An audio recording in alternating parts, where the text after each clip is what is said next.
This is the new Buick Electra E5. It's actually coming to the United States, North America, Canada, maybe even Mexico. It's a really good car. If the price is the price that it's been already listed at in China, then this is a car that will change the fortunes of General Motors. I love it. Hello, my friends. Welcome to the channel. I'm the Electric Viking, and GM Buick claim that this car will help turn them around. What do I mean by that? Well, General Motors as a company has lost around 40% of their sales this year versus last year. Sure, we're only into the year 3 months. Unfortunately for GM, this is a trend for every single brand. They have around 4 brands, 4 major well-known brands in China. GM make a very large percentage of their profits from China. Those profits are dropping very quickly, and GM is in trouble because they don't make many electric cars. The electric cars they currently sell are considered okay. There's just not many of them. Pricing is okay, not really class leading. There's just too many competitors willing to sell at a loss in order to kill off General Motors. Seriously, not just General Motors, but Toyota. Kill off Volkswagen, kill off the competition.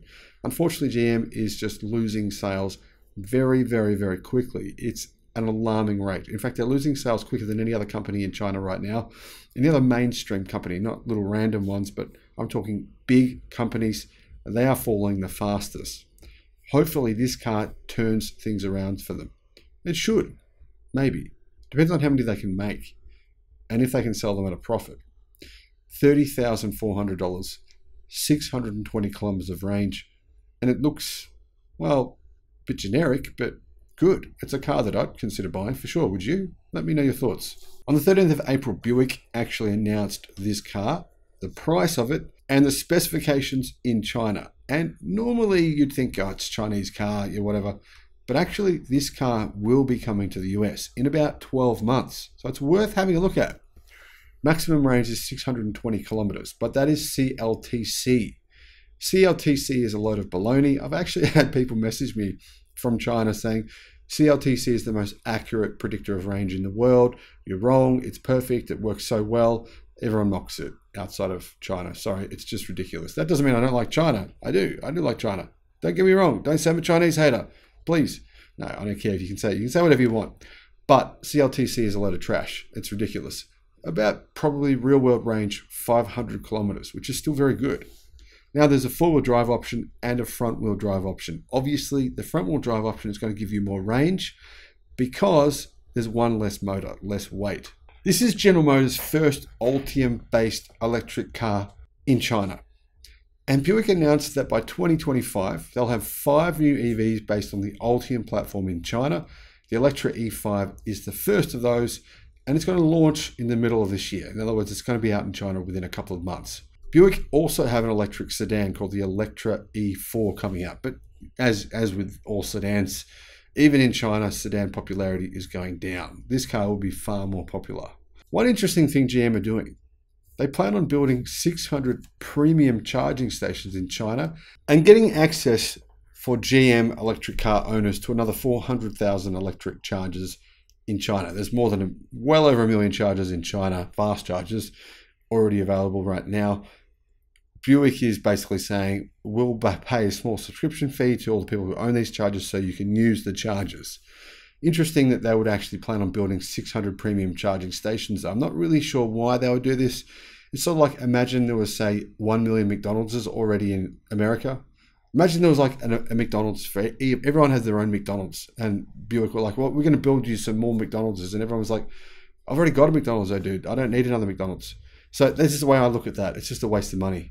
There's so many chargers already. Buick's fast charging, GM's fast charging technology is not really. It's good, it's decent, but it's really nothing compared to some companies like Huawei bring out 600 kilowatt fast chargers. That's what they're going to have to compete with. It's going to be a write-off eventually. It's not just GM, by the way. Most charging companies around the world will basically just have to lose their assets because as we see new faster chargers, Gen 4 chargers from Tesla, the new faster chargers we're seeing from different operators in China, they'll be so much faster than the existing networks, many of them, that customers won't be willing to wait the 40 minutes they have to wait at the current slow chargers. So if you see companies such as GM or Ford say they're going to build 30,000, 40,000 chargers in North America, you've got to look at the actual charging speed to work out whether or not that makes long-term strategic sense. If you're going to invest in the company, is doing this a logical spend of the money? What's the charging speed of those chargers? Well, I made a video about that, and it's concerning to think companies would invest this amount of money on a product that in 10 years' time will probably have almost no demand. Today, different story. But in China today, there's so many chargers you don't need. There's not a need for any more of them. There really isn't. Electra E5. It has Buick's design language. Closed grille to show that it's an EV. It's got a nice interior. It looks luxurious, but no better than a lot of other Chinese electric cars, to be fair. What's the size? It's actually a pretty big car. It doesn't look it. They've done a really good job of making this car look smaller than it actually is. It's bigger than a Tesla Model Y, smaller than a Tesla Model X. It's about halfway between the two of them. It's 4.9 meters long, 1.9 meters wide, and 1,655 millimeters tall. Wheelbase is nearly 3 meters long. Trim level, E5 has a 68 kilowatt hour battery and an 80 kilowatt hour nickel manganese cobalt ternary battery from CATL. So the smaller battery pack will give the car CLTC range of 545 kilometers, about 450 in the real world. That's not bad. The bigger one, around 520 probably in the real world. That's an 80 kilowatt hour pack. So you're getting a pretty big car here with a good solid real world range. Probably wondering, how's the range so big considering the car's big and the batteries aren't that big? Good point. I believe it's actually using CATL's newer battery technology, which is a bit better than their old tech. It's about 10% higher energy density, which is going to see an improvement in range. There's three options with power. 180 kilowatt, that's about 230 horsepower. 150 kilowatt, about 200 horsepower, and 211 kilowatt, around 300 horsepower.